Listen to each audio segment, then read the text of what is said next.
All right, what's up, everybody? Welcome back to another Lifeline episode. So today we are downtown Milwaukee, down by the lake. Not a lot of trees down here, but I did find a small little grouping. And today we're going to test out some new gear that we got. So we're going to set the hammock up. We've got a new tarp. We got all types of accessories. A whole new cooking system that I'm going to be utilizing. Some hardware so that we're pretty much not free on setting up ridge lines and the guy lines on the tarp and all that type of stuff. So got my stuff just over here, and we're gonna get to it.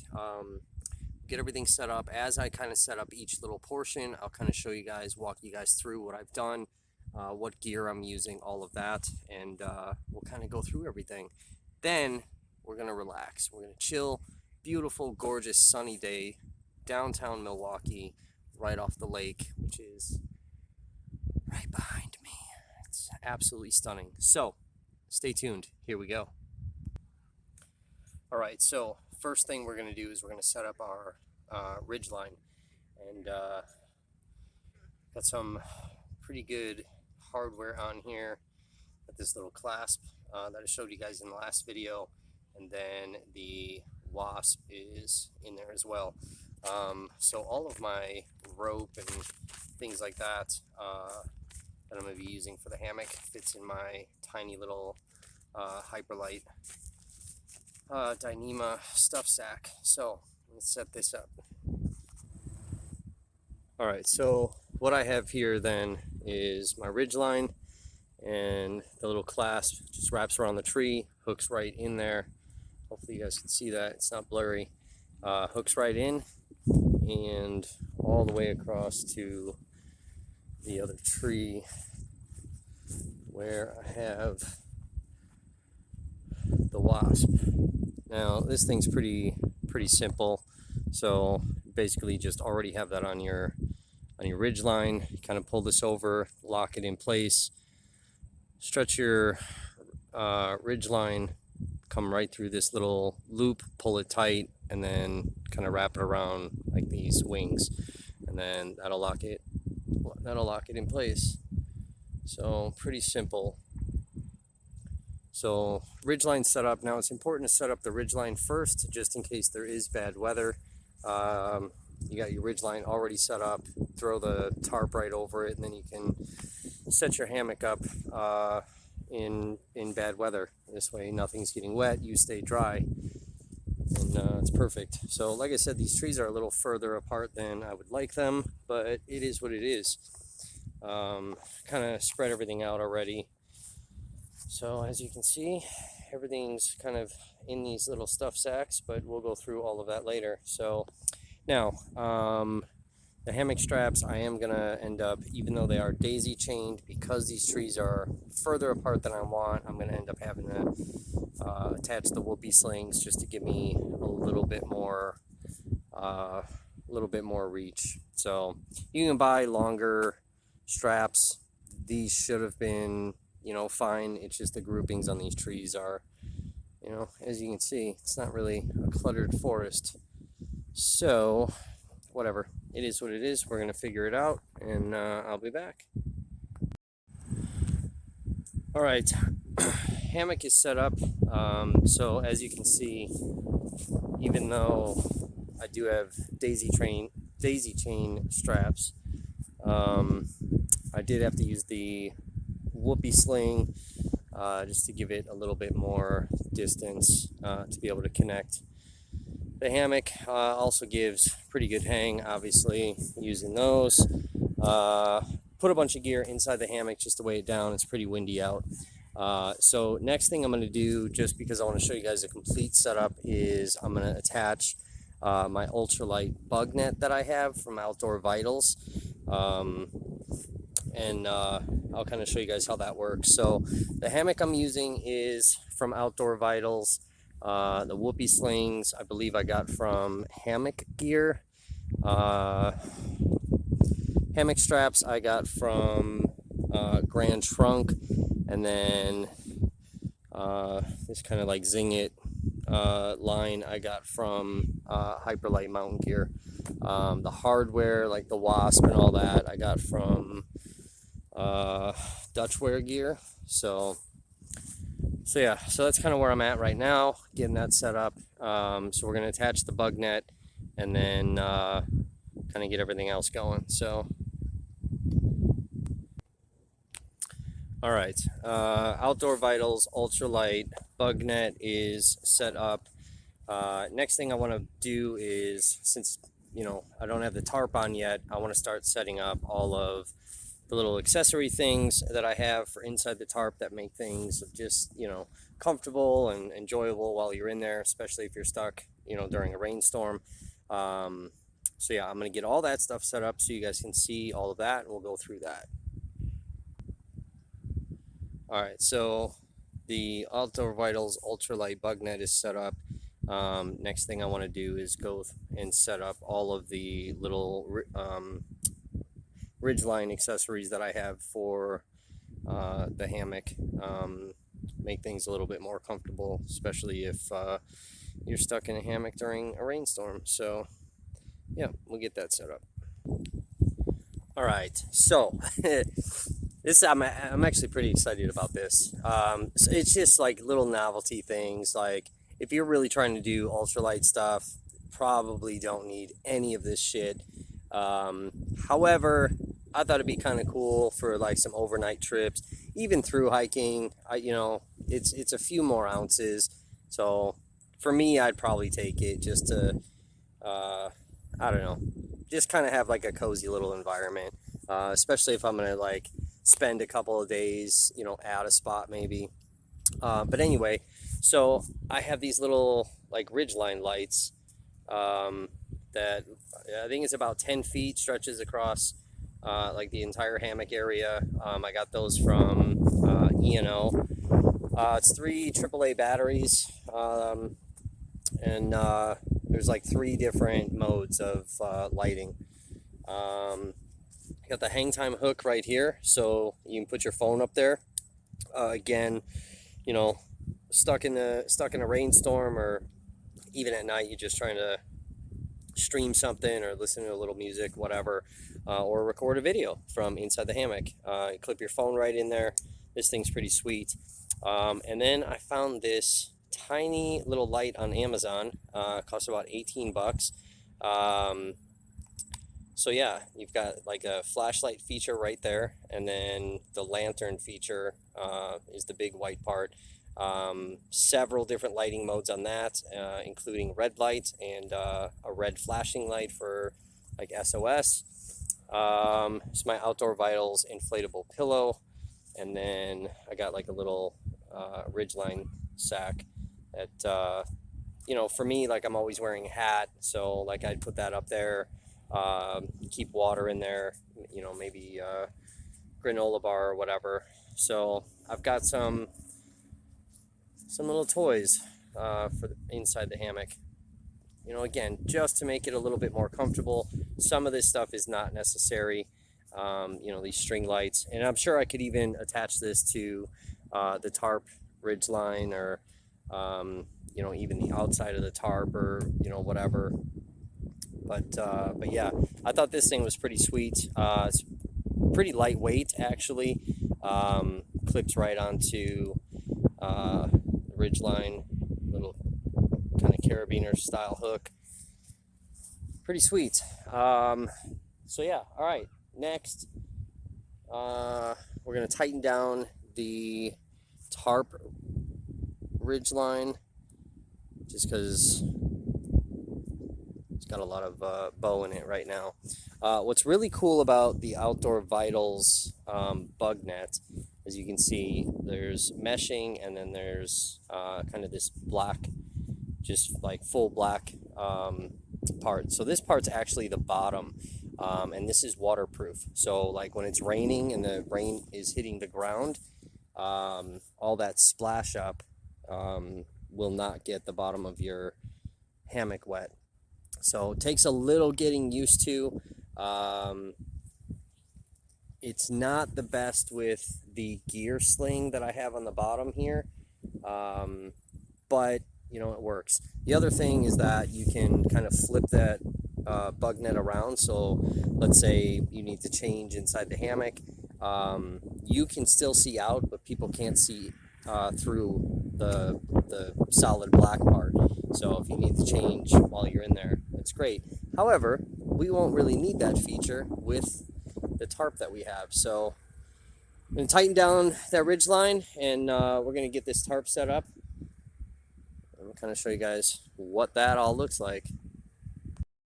All right, well, I finally got the shelter set up, so we're going to do a little sneak peek, show you guys what we have going on. Took a little bit of kind of getting used to, you know, when you put up a tarp, you basically set it up, you're adjusting, you know, to tighten it down, get it to the way you need it to be. This is the first time I'm setting this tarp up, so took a little bit getting used to. Plus, I didn't tie any of my knots or anything, set up any of the hardware until I got out here down by the lake, so it's super windy. Probably should have done that stuff at home, but I didn't. Not a big deal. We still got it set up, so let me give you guys the tour. All right, so there she is. So this is the Hammock Gear Journey tarp, and I got a 12-foot tarp. Now, what's cool about this, like you guys have seen me in the past, kind of set up these outer sides as doors. I do got to adjust this side a little bit more, kind of a bad angle, but plus the wind is blowing that way, so I just got to tighten it down a little bit.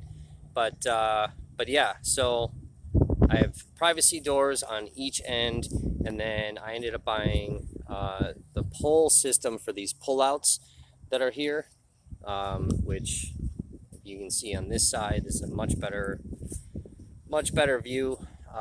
Really pulls out that inside there, gives you a lot more room.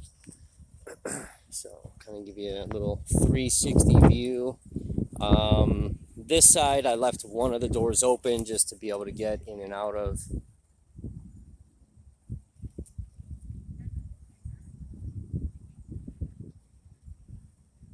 So yeah, let's talk hardware now. All right, so on these bottom pullouts, so I just have shock cord that I ran to the pullout itself, basically looping it through itself to kind of give this. It's not really a knot, but you know, it's a knot. So the shock cord to that, and then the clasps that I bought.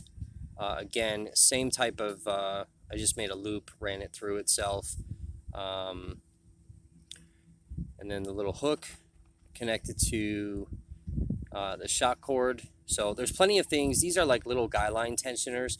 There's plenty of ways to use these. I chose to use it this way because what I did is with this reflective Guyline, I ended up buying these things. So I found these on Amazon. I don't know, I think they were like $7 for 12 of them. But basically, you know, same type of thing. Make a loop, tie a knot, you run the loop through there and then through itself, and you know, again, it's a knot but not a knot, whatever. And then the guy line through the string on the stake, and then you make another little loop, run that through the big opening here, and then over this little notch. And what's great about this, if we can do it, so you know, if it's raining or whatever, the wind changes directions, if I pull on this, I can either tighten this down or pull on the other side and loosen it up, and then, you know, be able to constantly have adjustability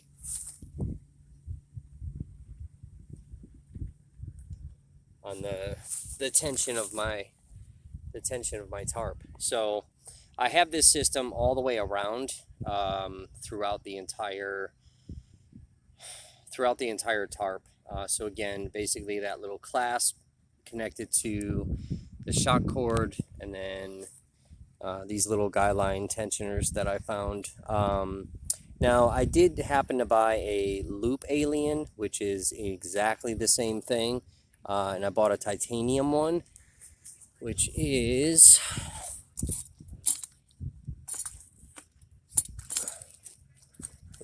this one here. So, you know, it's definitely lighter, but whatever. But this cost me, I don't know, I want to say maybe like $10, whereas again, I got 12 of these for like $6 or $7. All right, and then a little tour of the inside here. So as you can see, tons of room. So I mean, really, basically, like you're setting up a tent around your hammock. There's tons of room. You know, this side here is a little blown in just because the wind is coming from that direction. I just got to tighten things down. But this side is a great kind of view of really what I'm dealing with. If that kind of gives you an idea of the landscape here. So I mean, there's tons of room. So worst case scenario, I could kind of set up on this side and basically set up my whole little cook system.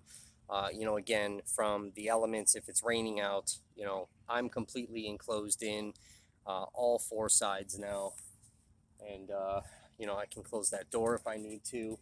And basically what I did with the door system, because I did leave this side open, so all I have to do is disconnect from that pull out, and then connect it to the other door over here, and basically enclose myself in. So during the day, you know, it's nice out, be able to have that at least one side open to be able to get in and out. At night when I'm sleeping, just unlatch that, latch the two door panels together, you know, I'm good to go. So, but yeah, what I need to do is all the little seams that are in here. I have seam sealer, so I need to apply that. So it should be fine, but just to prevent any rain from coming in through these pull-out tabs or the center seam up here, we're going to apply some seam sealer, and we need a couple of hours to let that dry. So we got to get to that.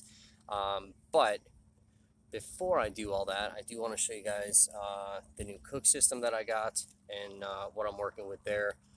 So, but again, oh,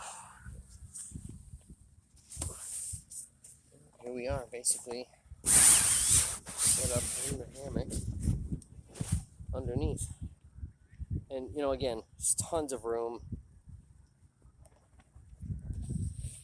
So my foot is completely stretched out.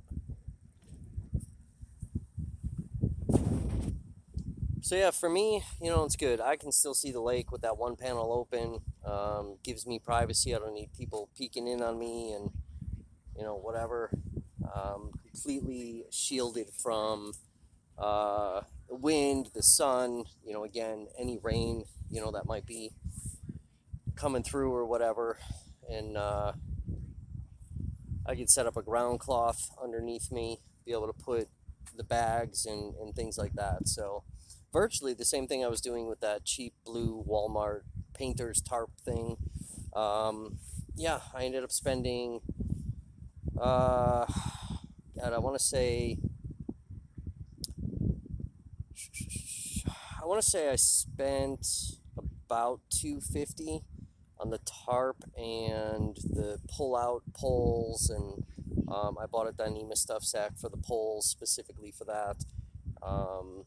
But yeah, I think the tarp is like, it starts at like $129.99, and then like little add-on things that I ended up having added onto the tarp. So I mean, it's super nice, honestly. Um, but yeah, so let's see if I can set up the Bugnet here real quick, kind of give you guys an idea of that. All right, if we can do this without anything tipping over, and give you guys a little view too what I'm looking at. So yeah, basically you need to set the Bugnet up. You know, while you're setting up the hammock, it's different than the other net that I typically use. That one's easier. This one takes a little getting used to, but again, if you're doing, you know, ultralight, then you're definitely going to want to do this Outdoor Vitals bug net. It's the best bug net on the market, honestly.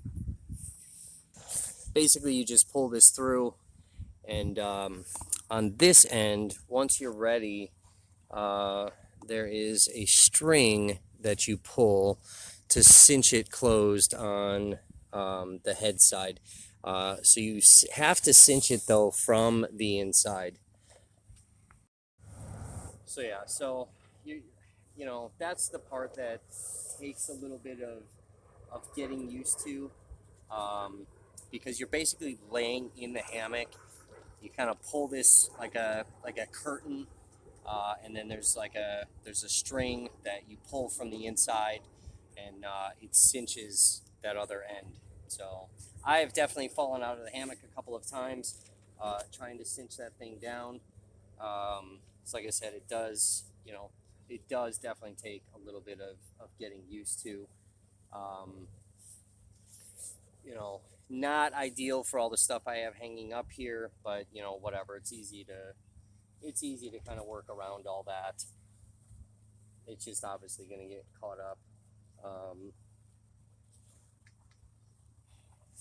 But yeah, so then again, the solid black part, you know, you can physically flip this thing over,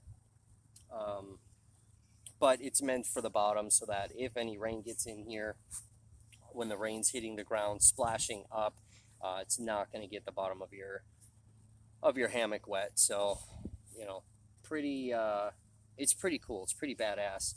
I've definitely used this a few times on, you know, the old Kenosha days of, you know, hanging up down by the lake. I've used this a few times. I do still prefer the other one just because I am a smoker. And I kind of, again, I unzip it. I, you know, kind of smoke outside of the hammock at night because I stay up late. But again, this really is the best bug net. So, yeah, pretty awesome. So, all right, let's go talk about the cook system, and then I gotta get this thing seam sealed before it turns dark. I did not bring any flashlights to tear down at night. So, let's get to it. All right, let's talk cook system. So, pretty much right now I have all of my cooking stuff inside of one of the Hyperlite Mountain Gear stuff sacks. I've been buying the drawstring ones. They do have the roll tops. So yeah, everything, you know, with the hammock too, that all fits inside of one of my Hyperlite stuff sacks. These are all made of Dyneema, so super lightweight. Pretty much I just took everything out, set up the hammock, stuffed it all back in, keeps all of that dry, organized, all of that. All my hardware and things, you know, I keep inside of a little baby one, so this way it's all neatly organized. I did just get a new cook pot that arrived today, actually, so just in time for this video. But let's check it out. There are 8,000 flies by this picnic table, so they're biting me. All right, so for my cook pots, I ended up purchasing Toaks, Toaks, titanium cook pots. They come with their own little kind of stuff sack, whatever. This one is the 750 milliliter. So in this thing, I can actually cook 2 packages of ramen, or like my little couscous that you guys have seen me eat. It all fits inside of this. However, I do like drinking, you know, a couple of cups of coffee. So I'm using it for coffee cup. I have a smaller one that literally is just a tiny little cup. I ended up buying that for my son, so he has his own little titanium drinking cup. I think this cost me maybe around 35 bucks. And then today, I just got a new cook pot. So you guys have seen me use the cook pot that I found at one of the thrift stores. I used that obviously in Kenosha during kind of my bout through that pandemic. But I did break down, and I wanted something a bit lighter.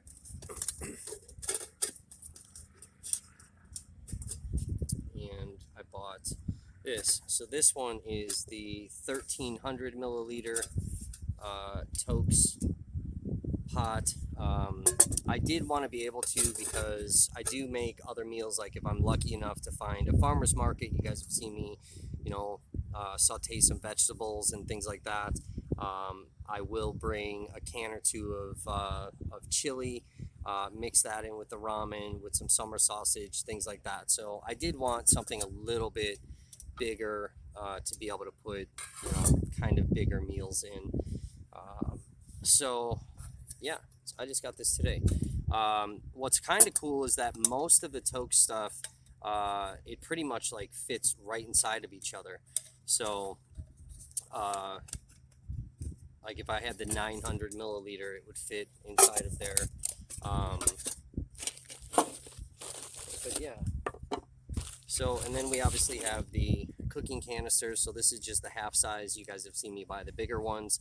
But that does fit right inside the cook pot. And then again, it's got its own little carry bag. What's pretty cool too, so there's a little hanger on here to be able to grab it, or you know, hang it over a fire pit, whatever.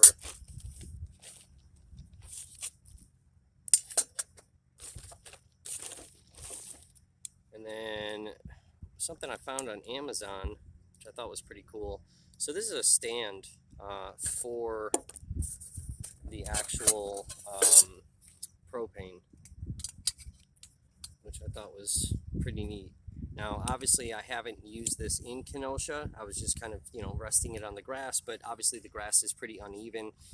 So this is pretty nice to have this little tripod system, just to be able, you know, so things aren't tipping over. That would really suck, to cook a meal and then completely have it tip over. It'd be super irritating. I am still using the Coleman Peak 1. I will upgrade to the Pocket Rocket Deluxe. It's a lot lighter, control the flame, all of that stuff. So the that'll pretty much complete the entire system that I have going. I did end up breaking down and bought some waterproof matches and a little case.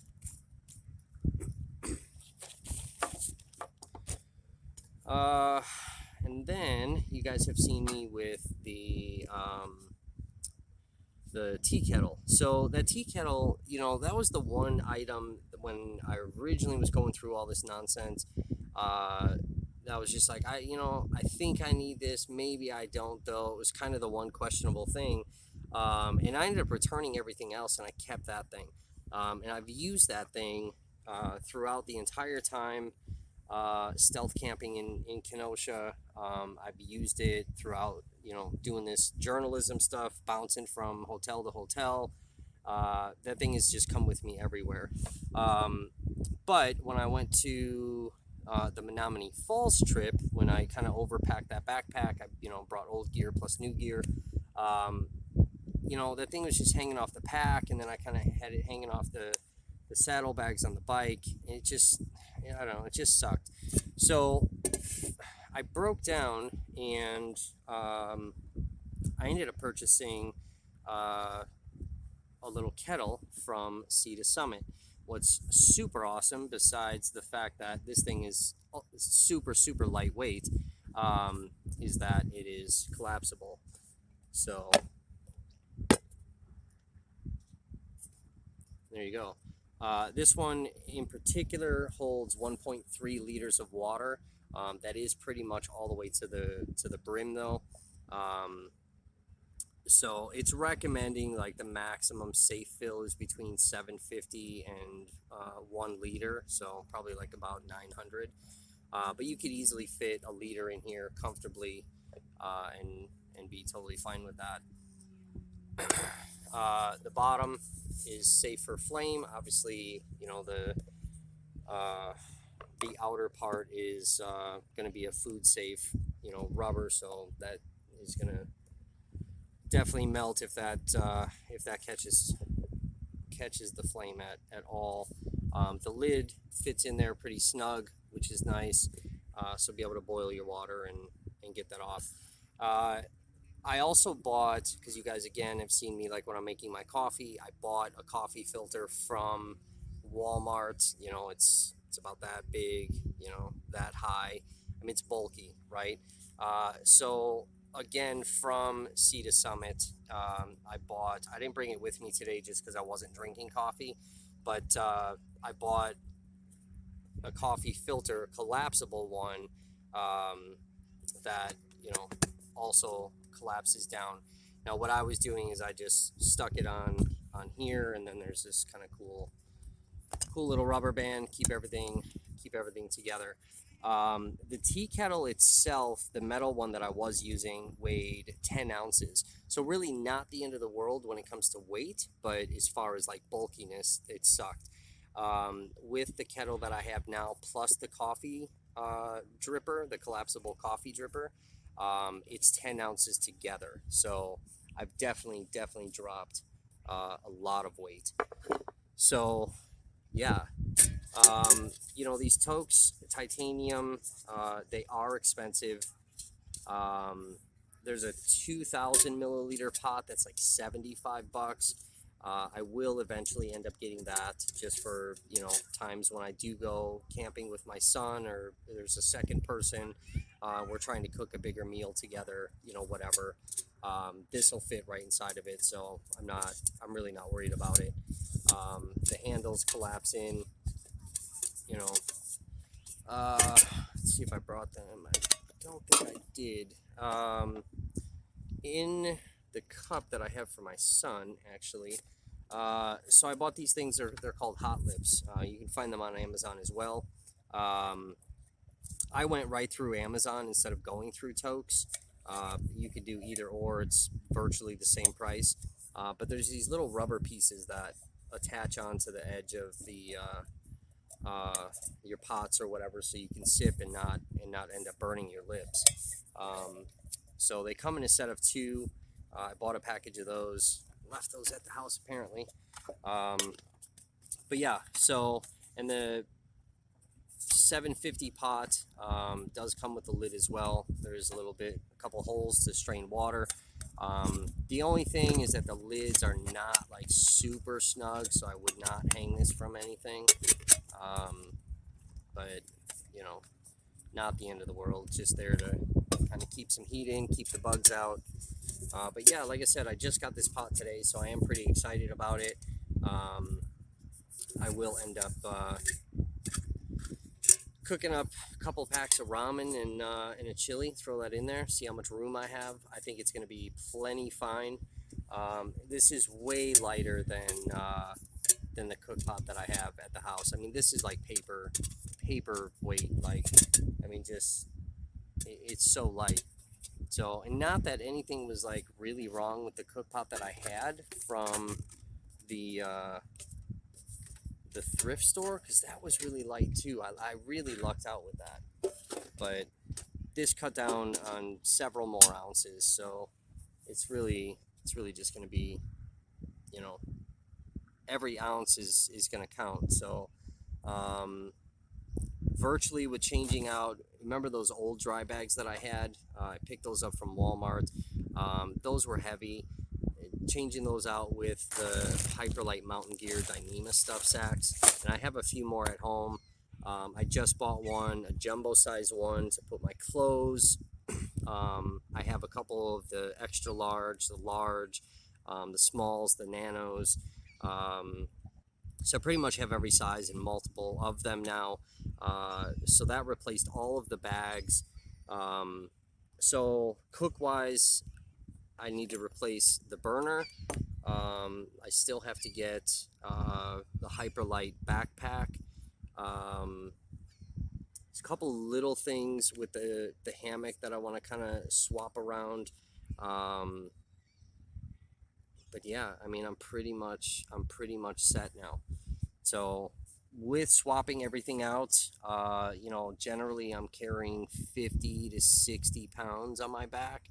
I've dropped a good 25 pounds of weight, swapping out a lot of that gear for this super ultralight stuff. So that's going to make things way more enjoyable on these long bike rides that I've been taking to these like little camp areas and all of that. So yeah, one step closer. But like I said, I'm going to go seam seal this tarp, and then I'm going to go chill in the hammock for a little while and enjoy my time out here. I'm excited. Let's see, that's what it looks like in the background. Super stoked. So, hope you guys enjoyed it. I'll put some links down in the description of the video of where you can get each of these items and things like that. Some of these companies I do represent, others I don't. But this is just the gear that I chose to go with. You know, there's other great companies that are out there too. I personally like this stuff. Outdoor Vitals. You cannot beat the price on the hammock. It's an ultralight hammock, just as durable as you know, other hammocks that are on the market. I've had it for over a year now. I think it's perfect. The Bugnet and the pillow also from ultralight, or from Outdoor Vitals, that is, you know, ultralight. That pillow, I love the pillow. It's super comfortable. It's an inflatable pillow. Again, the tarp is from Hammock Gear. It's the Journey with the doors. Some of the hardware, you know, is from Hammock Gear or Dutchware gear. Some stuff I did buy from Amazon. The reflective Guyline I bought just off Amazon. There's no reason to spend a whole shit ton of money, you know, on like Zing It or Lash It or anything like that. It doesn't matter. But yeah, so yeah, Grand Trunk on the hammock straps. I did use the whoopee slings just because of the distance, you know, again on these two trees. But you know, it works out fine. So that's pretty much that. That's what I've upgraded to. I'm super stoked, super excited, and I've cut down so much weight. It's unbelievable. I'll catch you guys on another episode of Lifeline.